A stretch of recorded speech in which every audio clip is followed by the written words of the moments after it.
Yeah. Sometimes people tell me, well, look, the market has crept up so far, I feel like I missed my opportunity to buy. But when we're talking about opportunity to buy, you got to take into account the historic low rates. Yeah. Remember what we said about 30-year trends here? Yeah, let's talk about it. So in the 1980s, the early 80s, the interest rate was over 18%.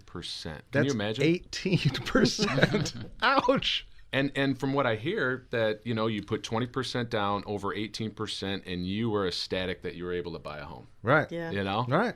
And now we're talking anywhere from 3 to 4.5% ish, right? It's that crazy from 15 different. year to 30 year, and over the last 10 years, the average is 6.1% on a 30-year fix. So it's really good time. And when you're talking about as far as, hey, is now the right time to buy?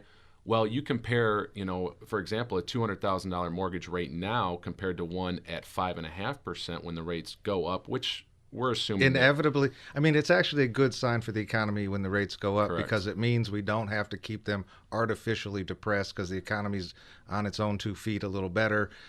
But they're artificially depressed right now, and it's a great time to take advantage of it as a buyer. Yeah. Well, and besides that, we're talking about, is it a good time to buy? But like we said, you have to live somewhere. If you're renting someplace, you're still paying maybe sometimes more than you would pay for your house payment, and at the end of that, you don't got have nothing. anything. You got nothing. Well, Tina, and rents are up right now. Yeah. This very day, I'm reading that rents have gone up, and you compare.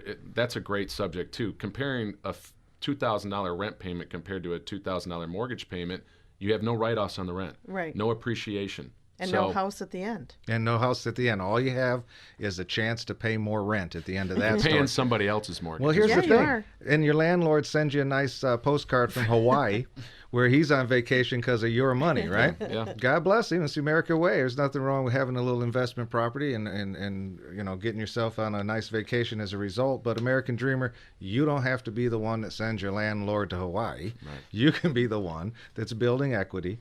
And a professional like Linus Thalman with Summit Funding can help you ask the questions that you need to be thinking through.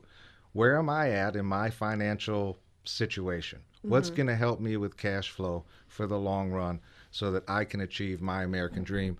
You can, American Dreamer, own your dream. You're listening to Michigan Real Talk.